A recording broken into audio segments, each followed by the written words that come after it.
Salamat, Father. Salamat mga Father. Ako ay mukhang Father. Ayun, dahil siyempre marami akong anak eh. At maraming mga apo. So, salamat po sa mga nandiyan. Okay. Meron tayong lesson dito na series of lesson about Gideon and the 300. Dahil hindi pa tapos ito, part 4 ito, meron pang part 5. Okay. At sigurado nandiyan kayo nung Wednesday about Gideon's pa rin. So, tatay kay Gideon, Judges 8:4 hanggang 17. At medyo mabigat po ang lesson na ito dahil ako ay speaker sa church organization sa West Tuaw. At salamat sa Diyos na meron tayong dalawang church organized, two organized church ngayong taon na ito. At baka meron pang isa. Ngayon mga kapatid, the title, and andyan ka Sir James Abuso Batong, ang title ay Questions Why the People of Sukkot and Penuel Suffered a Great Loss. Why the people of Sukkot and Penuel suffered a great loss. So punta tayo sa questions. Kailang basahin natin para maintindihan nyo bakit why these people from Sukkot and Penuel suffered a great loss. Judges chapter 8:4, daan-daanin natin hanggang 17 ito. Kung nandyan kayo, please lang patiently begin. And Gideon came to Jordan and passed over. He and the 300 men that were with him, faint yet pursuing the enemy or them. And he said unto the men of Sukkot, Give, I pray you, loaves of bread unto the people that follow me, for they be faint, and I am pursuing after Zeba and Salmuna, kings of Midian, or the enemy. And the princes of Sukkot said, Are the hands of Zeba and Salmuna now in thine hand, that we should give bread unto thine army? Tuloy. And Gideon said, Therefore, when the Lord had delivered Zeba and Salmuna into mine hand, then I will tear your flesh with the thorns of the wilderness and with briars. And he went up thence to Penuel, and spake unto them likewise. And the men of Penuel answered him as the men of Sukkot had answered him. And spake also unto the men of Penuel, saying, When I come back again in peace, I will break down this tower. Now Zeba and Salmuna were in Karkor, and their host with them, about 15,000 men, all that were left of all the host of the children of the east, for there fell on 120,000 men that drew sword. And Gideon went up by the way of them that dwelt in tents on the east of Nobah and Jogbeha, and smote the host, for the host was secured. And when Zeba and Salmuna fled, he pursued after them, and took the two kings of Midian, Zeba and Salmuna, and discomfited all the host. And Gideon the son of Joash returned from battle before the sun was up, and caught up a young man of Sukkot, and inquired of him, and he described unto him the princes of Sukkot, and the elders thereof, even 70 men. And he came unto the men of Sukkot, and said, Behold, Zeba and Salmuna, with whom ye have braided me, saying, Are the hands of Zeba and Salmuna now in thine hand, that we should give bread unto thine men that are weary? And he took the elders of the city and thorns of the wilderness and briars, and with them he taught the men of Sukkot. Verse 17, And he beat down the tower of Penuel, and slew the men of the city. So let us pray. Heavenly Father, this is the fourth time that we are going to study Gideon and his 300 men. Yes, Lord, you called Gideon to liberate the children of Israel from the oppression of the Midianites. And now, God, we saw how he was victorious, yet he was following two kings who escaped his hand. And he went to his brothers, his countrymen in Succoth and Penuel, but they did not help in relation to giving Gideon and the 300 men with bread. And therefore Gideon came back with chastisement and with vengeance. O Lord, help my brothers, my sisters, to remember that we need not to withhold the good things to whom it is due when it is in the power of our hand to do it, especially in liberating our people with the gospel so that they will be released from the power of sin and Satan and the fear of death. In Jesus' name, amen. Okay, punta na tayo sa question number 1. Ano po? Dahil alalahanin natin mga kasama, sa background na ito, we understand that Gideon was called by God for the purpose of liberating Israel from the enemy. And then, God also called people to help Gideon. Ano po? Now, the Sukkoites and the Penuelites were greedy.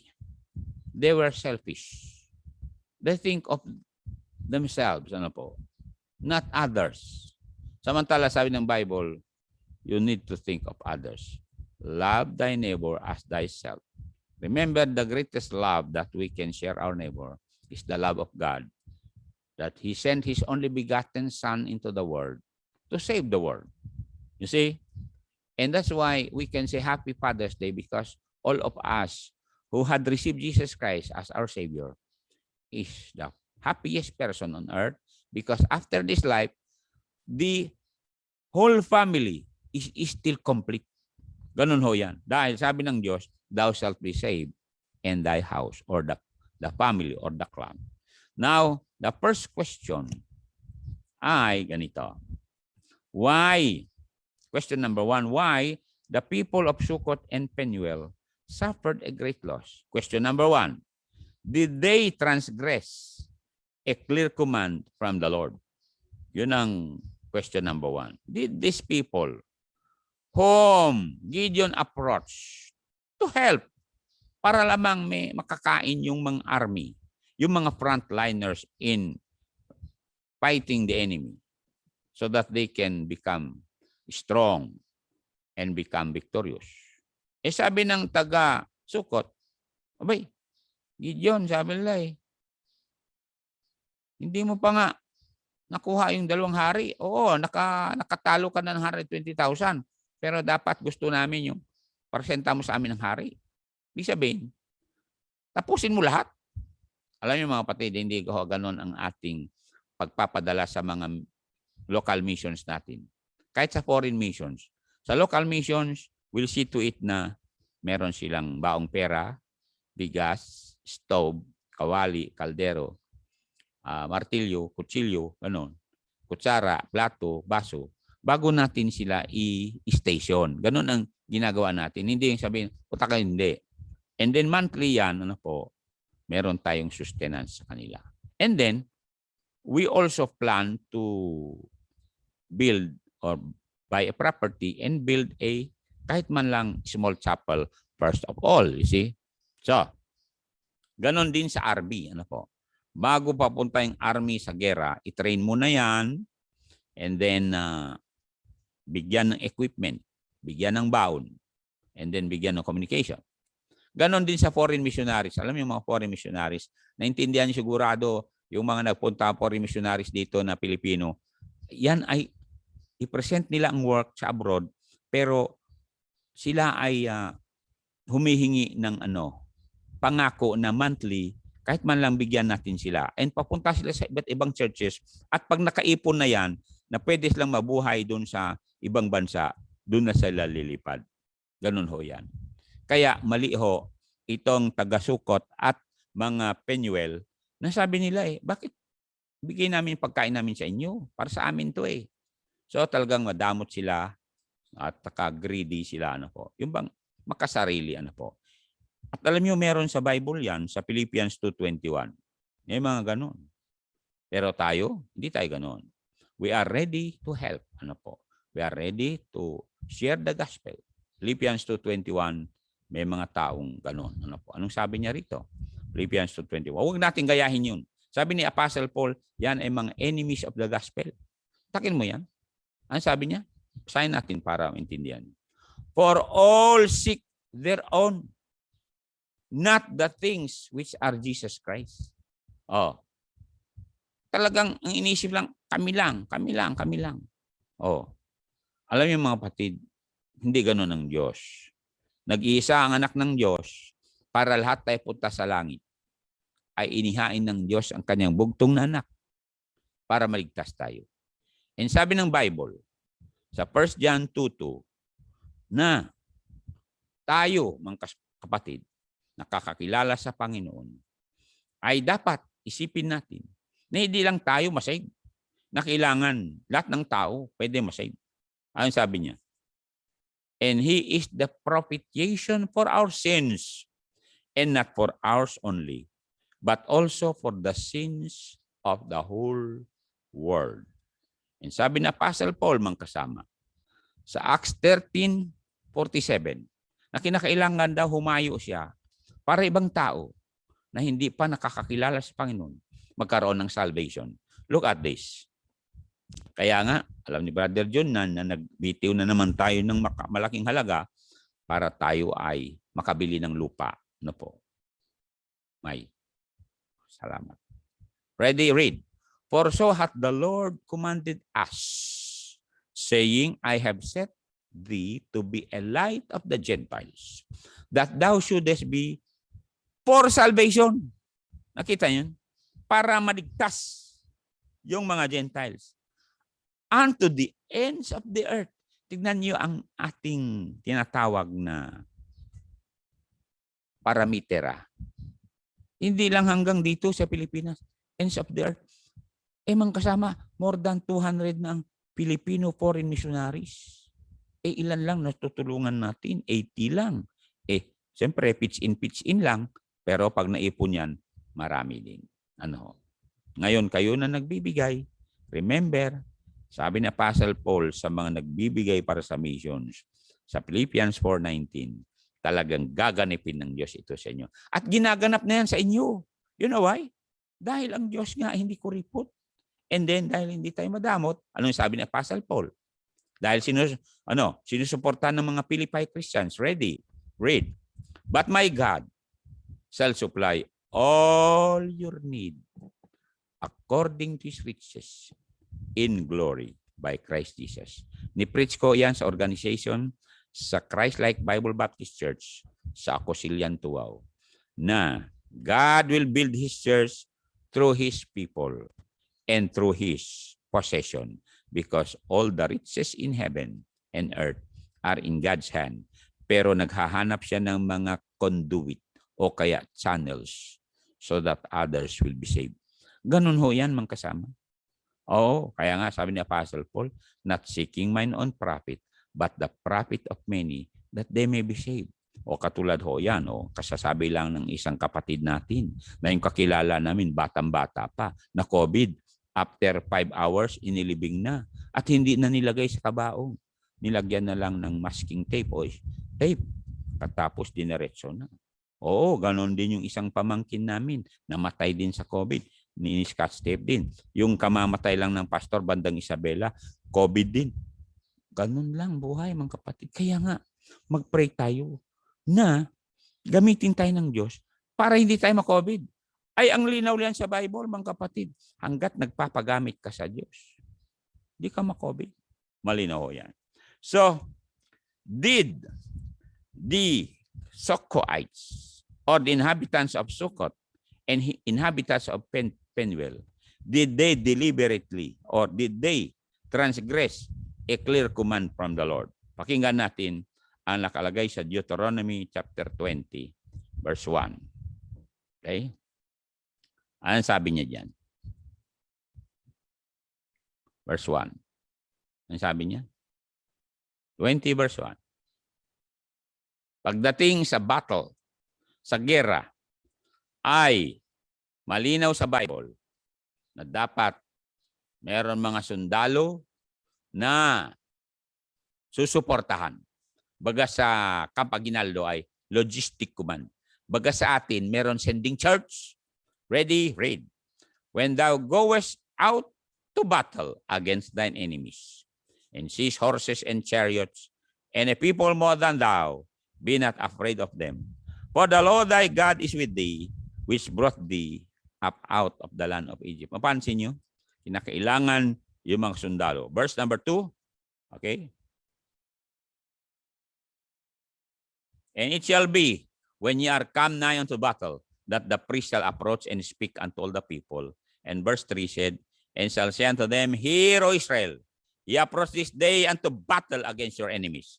Let not your hearts faint, fear not, and do not tremble, neither be terrified because of them. Ito mga kapatid, this army are well supported by the inhabitants of Israel. Lalanin natin, puro lalaki ito, makigerang to.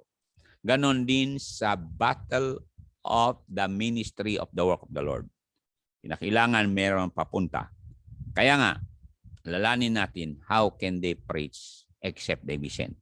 Ngayon, punta tayo sa Numbers chapter 1, 45 to 46, na nakaipon ang Israel ng maraming sundalo. Okay? And they are ready to go to war. Kaya lang lalahanin natin, ito ay mga pinili galing sa mga tribes. Okay? Ano yung sabi niya? So, were all those that were numbered of the children of Israel by the house of their fathers from 20 years old and upward, all, ulitin ko, all that were able to go forth to war in Israel. Ilan sila? Even all they that were numbered were 600,000 and 3,550. Big sabihin, sila ay, ang dami nila, 603,550.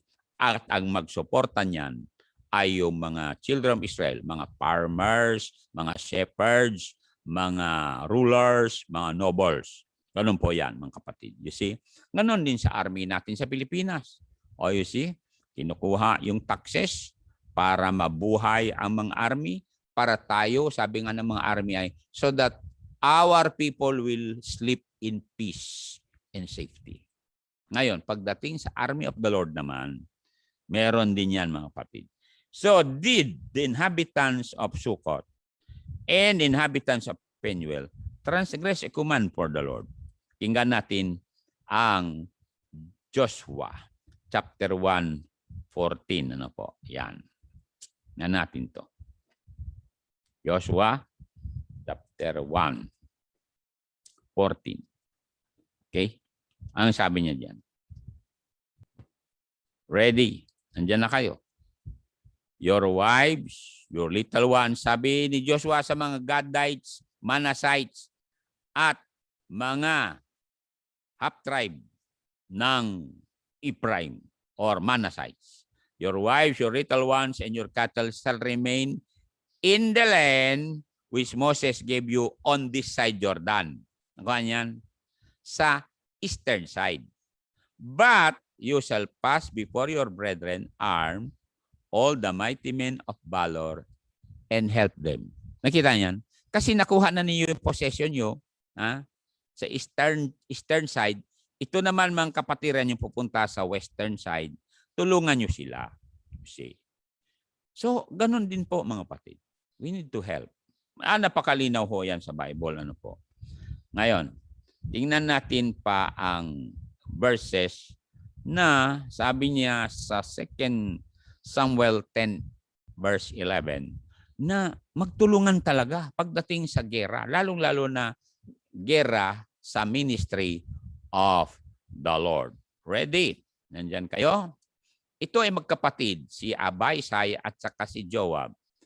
And he said, and Joab said kay Abaisai, if the Syrians be too strong for me, then thou shalt help me.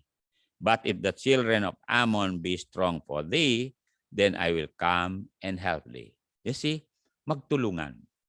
Totoo yan mga kasama. Kaya nga natutuwa ako kay Pastor Michael Frank Michael Magigad. No po. Nung nakita niya na ginagawa natin yung building sa Apusing, sabi niya, Pastor Legaspi, meron cash dito. Bahala ka na. O you see? So, ang ginawa ko, siyempre, kay Pastor Reggie, yung mga workers, puro volunteers yan. Sabi ko, bigay mo itong 5,000 sa mga workers. Kasi sa totoo, naging honest ako sa kanila. Pastor Reggie, kako, magagawa ko lang sa mga tumutulong eh. Pagkain lang. Kaya nagigising ko last 3:30 para mag-adobo ako. Magsaing ko 2 kaldero kasi mga binata yan, magtrabaho. Sabi ko, kasi yung pera para sa lang, materialis. Salamat naman. Ay, salamat kay Pastor Frank. Then, nung ginagawa natin yung building sa Anapatan, sabi naman niya, Pastor, meron dito. Alam mo kung saan marami pang mga churches na katulad ng Piat Bible Baptist Church. Ay, totoo yan. Anyway, alam niyo si Pastor John Quinlan, sumulat ako. Tulungan naman niyo kami, Pastor John, sabi ko. Kahit yero lang. At ang amount, sabi ko, sa Apusing, 22,000. Abay, nagbigay. Kaya lang yung amount na, sabi ni Pastor Gilbert, Pastor Legaspi, hindi lang 22,000 euro nito kasi ang laki-laking building. Laking building talaga. Halos umabot ng 30,000. Pero kayo na nakarinig sa akin. Kayo naman, nagbigay envelope, inipon ko yan. Pagdating sa Anapatan naman, sumulat na kay Pastor John. Maaring mabilis yata paghingi ko sa iyo, pero kasi January humingi ako eh. Humingi ako ng May. Sabi ko, malit-lit lang naman halaga. Kaya lang, alam niyo mga kapatid, lumaki yung building kasi ni-extend. Humingi ako yung, sabi ko, give us 18,000 for the yero. Bigay yung Amerikano. Kaibigan ko yun eh. Kaya may tiwala sa akin kasi yun ay ginagawa ko. Nag-effort muna tayo makaipon ng mga bakal, mga simento, ganito. At mabuti nagbigay si April at saka si Carl Orbina ng laking truck. Hanggang hindi pa ubos eh. Na screen gravel. Salamat po. At least may nagawa sila, di ba? Okay. Ay, happy Father's Day kay Pastor Kirus. Nanonood sila sa Cambodia. Yung sinusuportahan natin to. Salamat po. Kahit konti lang, basta may bigas kayo a month. Ha? Ganon yan, no? Okay?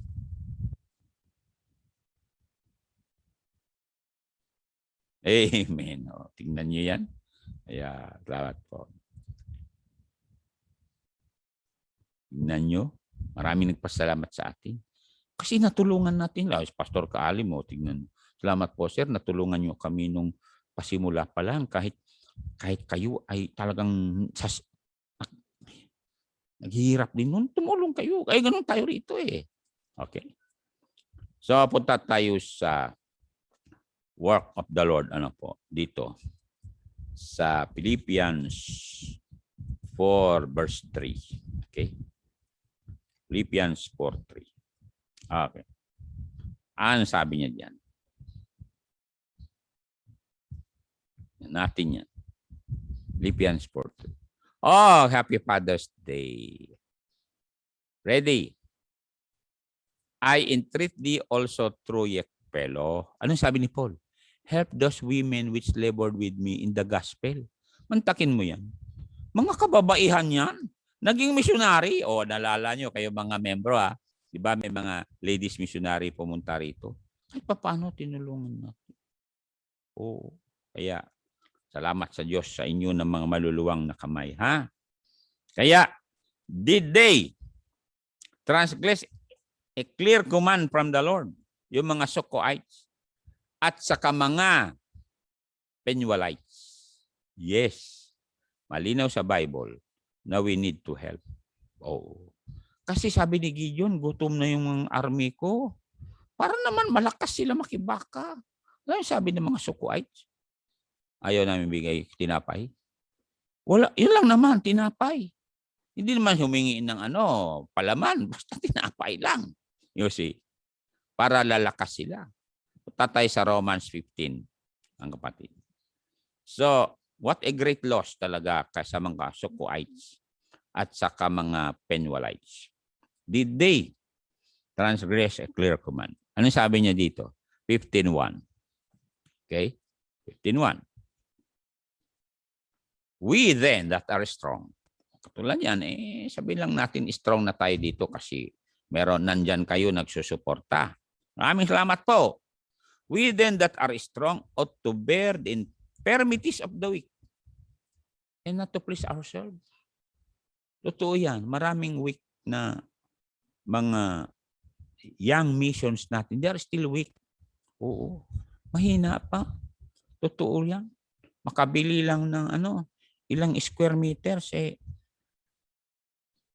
kailangan alalayan pa natin. Buti nga si Pastor Aldrin lupa niya sa Tuaw at sa building niya wala tayong tinulong. Pero siyempre sa mission niya tulungan natin siyempre. Okay. Oh, salamat. May push up diyan, sister. Strong talaga yan, sister Pawi. Ang ganda naman ng ngiti niya. Thank you, ha. Totoo yan, strong tayo. Amen. Tayo na church na dito, strong na tayo. Bakit? Siyempre nandyan nga kayo, ngaroon. Dahil you are already blessed, di ba? Sabi ng Bible yan. Ang sabi ng Diyos sa iyo, sa akin. Genesis 12, di ba? Verse number 2. Tingnan niyo ito. Kaya gusto ko yung push up na yon, Sister Remy. Happy birthday uli. Happy birthday. Ang ganda pa naman ng ngiti ng nag-push up. Okay. Ano sabi niya rito? Basahin natin, Ang Diyos ay Diyos, Kanya lahat yan, Ready? Lalong-lalo niya yung ani sa likod ko. Kanya lahat yan. Pati yung alapaap sa taas, kanya lahat yan. Ready, read. And I will make of thee a great nation. And I will bless thee and make thy name great. Anong sabi niya? Thou shalt be a blessing. Nakita niya? Nandito tayo to be a blessing, Kaya nga sabi ng songwriter, make me a blessing. Bakit lahat? Lahat naman blessing, Sabi ng mga botanist, lahat ng kahoy, blessing yan. Nakuha nyo, nag-e-emit yan ng oxygen. Narinig niyo yan. In fact, sabi niya, Dr. Huros, pati daw yung volcano blessing. Sabi ko, paano naging blessing ang volcano? Yung pala, para magkaroon ng supply ng fertilizer. Ay, kupunta kayo kay Dr. Huros. Membro sa ng Glencoe Baptist Church sa Canada. Siya ay astrophysicist. Pagkatapos, pati daw bagyo, blessing. Paano nangyari yun? Yun pala, para yung pandemic, yung virus, itataboy niya at dalhin sa South China Sea. Ay, hindi niyo ba alam nangyayari sa China? Ay, tindi ang baha doon, lindol doon, don't you know that? Oo. Kaya mga kapatid, it's only by the grace of God na tayo ay malaya pa at pinagpapala. Huwag naman yung isipin na hindi kayo pinagpapala. Di fact na nakikita niyo ako, pinagpapala na kayo. May kamay kayo. Naka-recover kayo sa COVID, di ba? Kaya, just say, Lord, thank you. I praise you. You are so good to me. Kaya nga, palagi niyong awitin yung in everything give thanks. Ganun yan, mga kapatid. Paggising sa umaga, di ba? Thank you, Lord, gising pa ako. Thank you at may magagawa pa ako. Never entertain the whisper of the devil about ingratitude. Heart. Remember, maraming blessing. May mga anak na nagtatampo na. Pwede ba mga anak? Huwag kayong magtampo. Dipak na pagdating nyo, may bahay na kayo. Dipak na tinanggap ka ng tatay mo at nanay mo. Sa kabila ng ginawa mong kabila na ginawa mong kahihiyan. Dapat huwag kang magtampo, kundi mag-effort ka para makuha mong favor pa nila. At huwag kang magtampo sa Diyos. Iho, please lang. Marami na kasi nagtatampo sa Panginoon eh. In fact, may mga pastor nagtampo sa Panginoon. Awa ako sa mga pastor nagtampo sa Panginoon. Oo. Anyway, naintindihan ko sila bakit nagtampo sila. Kasi may mga membro, katulad ng Sukuites, sumuko na. At Penwalites. Ayaw na magbukas ng kamay. Kaya may mga pastor talaga sumama na sa politika. May mga pastor nag-business na lang. O, nagbenta na lang ng cropek. O, awa nga ako eh. Pero kayo, mga membro, naintindihan ninyo ang Leviticus 27:30 at Numbers chapter 18, verse 20-21. At siyempre, sa New Testament, diba, naintindihan nyo yung Hebrews chapter 7, pag-aralan nyo yun. Kasi we are under the Melchizedek priesthood, which is still, continuing today, under the priesthood of our Savior Jesus Christ. And He needs some supporters to go to the regions beyond. Kaya napakalinaw yan. So, did they transgress a clear command from the Lord? Yes, they did transgress. Bakit? Ang linaw sa Bible yan, na dapat tulungan ang kababayan, kapatid. Lalong-lalo na when it comes to the battle of the Lord. Pakinggan ninyo nangyari sa mga taga-Meros. Pakinggan ninyo nangyari taga-Meros. Judges 5:23. Bakit sila'y nawalan ng blessing? It's because meron silang kapangyarihan tumulong. Hindi sila tumulong. Sign natin to. Kasi sabi naman ng Bible, may kapangyarihan tumulong kasi meron ka naman income o meron ka naman ani. Already. Read. Curse ye Meros, said the angel of the Lord. Curse ye bitterly the inhabitants thereof. Ito ang reason. Because they came not to the help of the Lord. To the help of the Lord against the mighty. Hindi nyo ba alam? Meron tayong kaaway si Satanas. At men are being enslaved by Satan. And the only way they will be liberated from Satan ay sabi ng Bible, it pleased God by the foolishness of preaching to save them that believe. And sabi ng Lord Jesus Christ, the gates of hell shall not prevail against my people, my church, who will send missionaries. Ay, sabi ko sa inyo, yung bago mo natin mission na, ayun, na tinutulungan. Sabi ko sa inyo, nung araw, walang pag-asa yun kasi sa liblib na lugar. Pero don't you know, ngayon, kasi nakagawa ng tulay, abay, talagang umusbong. Kaya salamat po, Panginoon. Talagang the Holy Spirit is leading talaga. Oo. Bakit? Karaming tao doon. Kasi, kung yun farmland, kaya lang nung araw wala pang tulay. Kaya mahirap sila mag-transport. Ngayon may tulay na. O di, sandali na lang, di ba? Hindi na magbuhat. Kasi mga kapatid, God is showing us that we can reach souls. If we turn a blind eye, magagalit ang Diyos. Ay, sabi ko sa inyo, magalit ang Diyos, Napakalinaw yan sa Bible, mga kapatid. Please lang, huwag natin gayahin yung mga tao na nagbulag-bulagan. May mga tao bulag-bulagan. Kaya, nung nabasa ko ito, mga kapatid, talagang sabi ko, talagang Panginoon talaga ang bait ng Panginoon po. We need to realize that we are here for a purpose. Okay? Sabi niya rito, sa Book of Proverbs. Tingnan natin itong Book of Proverbs. Ang ganda naman itong Book of Proverbs na ito, mga kapatid. Kaya kayo dyan na nanonood, please lang. Anong sabi niya? 3:27. Ito. Ang ganda naman pagkalagay yan. Diyan na kayo.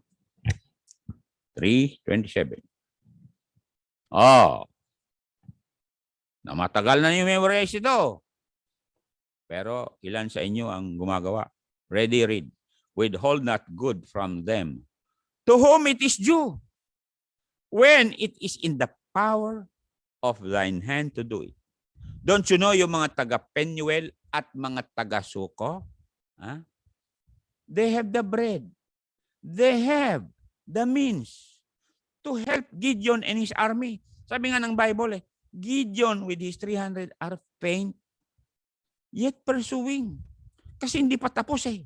O katulad nito, tapos na bang ministry? Hindi pa. Sabi ni Gideon, pwede bigyan mo naman kahit lang pagkain ng mga army para lalakas sila. Sabi ng mga taga-Sukot.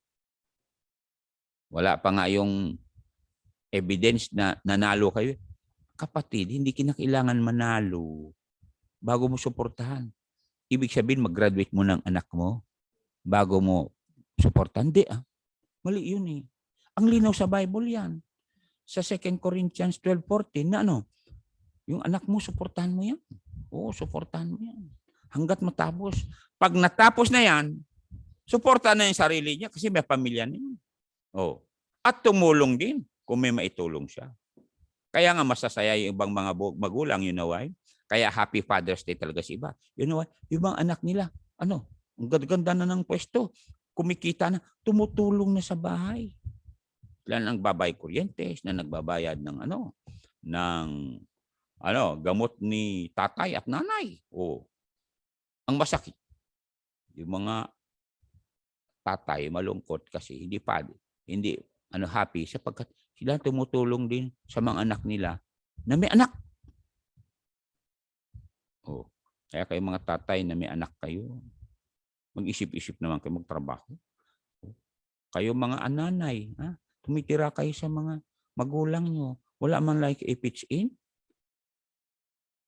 Meron dapat. Dapat kayo tagahugas, tagalaba, tagalinis, tagalista, ganon, basta. Galaw din kayo. Oh. Dapat wala nang katulong, kayo na lang magwalis dito, magpakain ng aso, maglinis ng aso para makabenta kayo ng aso. Kung mahal yung aso, di yayaman pa kayo. O katulad ng isang tao. Utakin mo. Sabi sa amin, Pastor, merong kaming palaisdaan diyan. Sabi ko, ganon ba? Mga isda nila hito. Di ba ang hito madaling tatakas yan. Ang ginawa nila, linagyan ng nets. Ay, sabihin ko sa inyo, ang daming hito. Sabi sa akin, Pastor, i-text ka namin pag lumaki yung hito, katulad ng hita. Bira, sabi ko, ang laki. Ang hito pala mga kapatid, lalaki pala yun, parang baboy. Oo, totoo yan. Kaya hanggang hita lang daw para masaya ako kasi makapal yung balat ng hito. Mag-effort naman tayo mga kapatid. O katulad ni Pastor Aldrin nga nag-effort siya, ngayon independent na siya. Self-supporting, self-governing, self-propagating. Kaya lang, siyempre tulungan natin yung mission niya. Ganon din si Pastor. Pastor Tom. Church na yan, pero kahit paano, we will still support him kasi meron siyang mission na naman bago sa mga lugar ng mga Bautista at Malanot. Kaya kayo Bautista Malanot, dapat mag-missionary yan si May. Nakangiti ka sa picture mo. Dapat missionary ka. Pastor, paano ba? Di makinig ka palagi sa akin. Tapos basa ng Bible. And then oras na galawin ng Diyos ang puso, maging soul winner. Kasabihin ko sa iyo, gamitin mo yung experience mo to help people bounce back. Kasi ang dami niyan, Sister May. Oo. Sister Gemma din. Marami kami kilala. Kaya nga sa pamamasyal namin, maraming umiiyak talaga doon sa isang mall. Sabi ko, bakit umiiyak ka, iha? Bili naman kami sa tindamong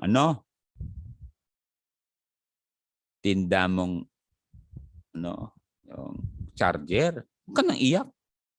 Sabi ng isa, bakit hindi iyak yan? Iniwanan na ng boyfriend. Iniwanan ka lang pala Big sabihin, malaya ka na. Sabi nga, nga Kaya sabi ko, punta na kayo sa barangay at gagawa na kayo ng closure. Yun ang susi doon. Kasi kung hindi kayo gumawa ng closure sa barangay, one way or another, babalik yung buhayang yan. At hindi lang kalabitin ka, baka sakmalin ka o di kawawa. Okay. O sabi ni May, hopefully, ay talaga. Pag wala ng COVID, mamasyal ka sa Anapatan. Ang dami yung kamag-anak dyan, sabi ni Ma'am Eileen, nanay mo. Ay totoo yan mga kapatid. Magpagamit ka lang sa Diyos. O ako nga taga-bundok ako. Magpagamit ako sa Diyos. Don't you know that? O ngayon, ilan ng tao na umahon dahil tinanggap nila si Jesus. Naka-move on. Ngayon, pinagkatiwala ng Diyos sila ng magagandang kongregasyon. Totoo yan mga kapatid. O yung iba pa nga nakapag-asawa ng pastor. Oo, totoo yan. So, kaya lang pag nag-asawa ka ng pastor, talagang kalimutan mo na yung mga ambition mo. Kalimutan mo na kung saan ka matulog. Oo, totoo yan. Kaya nga ginagawa natin ng CR yung mga yung mga chapel ng mga pastor kasi importante ang CR Oo, naalala ko yung isang mission natin. Sabi ko, ganito CR nyo, sandali, ayusin natin. Dinagyan namin yung pinto. Kasi yung mga babae ko mag-CR doon, kinakain may kasama kasi taga-warning. Sabi ko, sandali, ako marunong magkarpintero. Ay, sabi ko sa inyo, gawa namin yung pinto, linagyan namin ng lock. O di, tuwang-tuwa na. Si Ma'am Yolanda Paranan. Salamat nanonood ka ha. So, we need to ask question. Bakit nangyari itong loss sa akin? Did I transgress a law of God? Ganun ho yan mga kapatid. Kasi alam nyo, next na part, ito part 5, pero alam nyo ba kung bakit? May mga lingkod ng Diyos na talagang kumapit na lang sa palayan. May kilala akong pastor. Kumapit sa palayan kasi yung mga membro nagkaisa. Ayaw nilang ibigay yung ani nila. Sabi nila pinaghirapan namin ito Bakit namin ibigay? Hindi naman namin nakikita ang Diyos. Si pastor nakikita namin, kaya lang, pastor na yan wala kaming tiwala. Abay, alam mo ginawa ng pastor kapatid? Sige, magpastor pa rin ako, mag-preach pa rin every Sunday. Kaya lang, sabi ng pastor,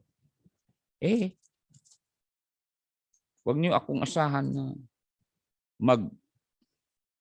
bisita araw-araw sa inyo. Katulad niyan, araw-araw ako nandito ha. Para mahubog kayo. Ito sa Nehemiah chapter 13. Sabi ng Bible. Sa verse 10, 11. 10, 11. Kaya hindi ko rin masisi yung mga pastor na sasama na lang magiging politician, mag-mayor, mag-goberno na pastor, mag-congressman, mag-senator, mag-presidente. Kasi ganito nangyari, tingnan nyo pasalamat ako sa mga membro sa inyo. You know why? Wala akong gawa kundi araw-araw magturo ng salita ng Diyos. Mag-encourage sa mga malulungkot na mga taong rejected, forsaken, and frustrated. Kaya nandito ako. Ito verse 10. Ready, read. And I perceived that the portion of the Levites had not been given them, for the Levites and the singers that did the work in the temple were fled everyone to his field. Sabi ni Nehemiah, then I contended with the rulers and said, why is the house of God forsaken? Wala na nagpipreach. Remember, the Bible said by the preaching of the cross, many will be saved, many will be revived, many will be challenged, many will be knowledgeable to the word of God. Many will move on. Many will become prosperous. Then I contended with them and said, why is the house of God forsaken? And I gathered them together and set them in their place. Sabi niya. Look at verse 12. Ito nang ginawa ni Nehemiah. Then brought all Judah, the tithe of the corn and the new wine and the oil unto the treasuries. Tignan nyo, inayos ni Nehemiah yung kabulastugan ng mga Israelites. Naging kuripot, madamot sila. Pero sabi ni Nehemiah, gusto ba ninyo balikan tayo ng mga Babylonian at sagupin tayo? Sige. Gusto nyo? Sabi niyo, huwag naman. Kaya, remember, sabi ng Bible, I will rebuke the devourer for their sake. Pag ginawa niyo Malakay 3:10, di ba? Ang linaw yan.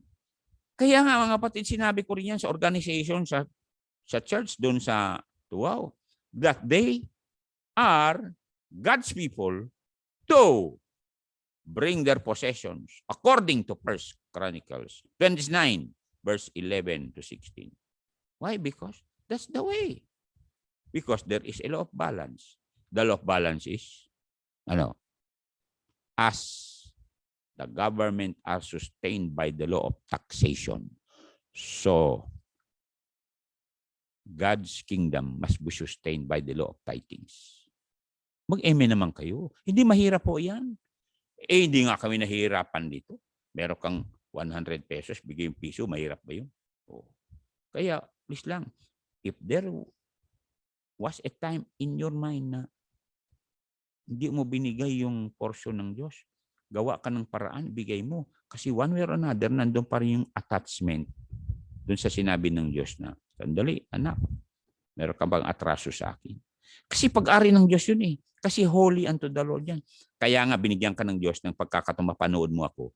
Kasi bawal kunin mo ang holy of the Lord. Pag-aralan yung chapter 4 ng 2 Samuel tungkol kay Uza. Hinawakan yung Holy Ark of the Covenant. Dapat hindi mahawakan yun. Kasi ang mahawakan lang niya, mga kurtina lang sa tabernacle. Yung mga Gersonites ang hahawak sa tabernacle, holy, or I should say, Holy Ark. May hinawakan kang holy according to Leviticus 27:30 na hindi mo pa binalik sa Diyos. Ibalik nyo yan sa Diyos para magulat lang kayo. Totally healed ka na. Totally rejuvenated ka na. Totally malakas ka na. You will mount you will mount with wings as eagles. Salamat po. Magpray na ako. Lord, salamat po sa mga testimony sa Bible tungkol kay Gideon at 300 men na sila, Panginoong Diyos, ay talagang humingi ng tulong sa mga taga-Sukoites at Penuelites. Pero naging kuripot. Naging madamot yung mga taong yun. And we know what happened to them, Lord. And we will continue this lesson later. So help your people to realize that their breath is not their own, their body is not their own, their possession is not their own, their children is not their own, their health is not their own, their work is not their own, their country is not their own, as what happened to Israel when the Babylonians removed them in Israel and they became captives. Lord, help us while there is time to do your will so that we will not be taken away from our land and our homes. In Jesus' name, amen.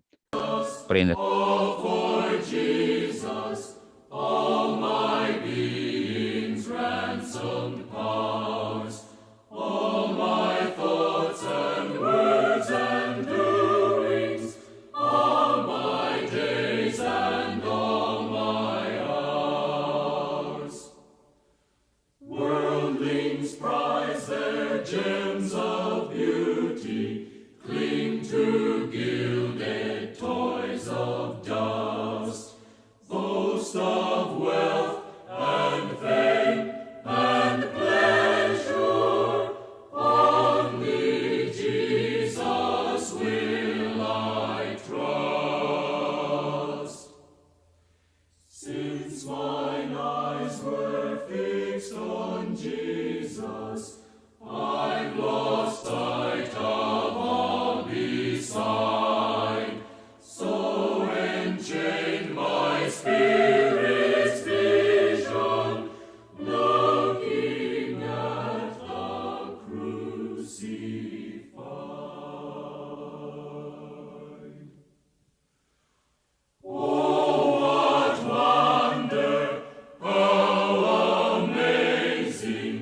Jesus, glorious King of kings, deigns to call me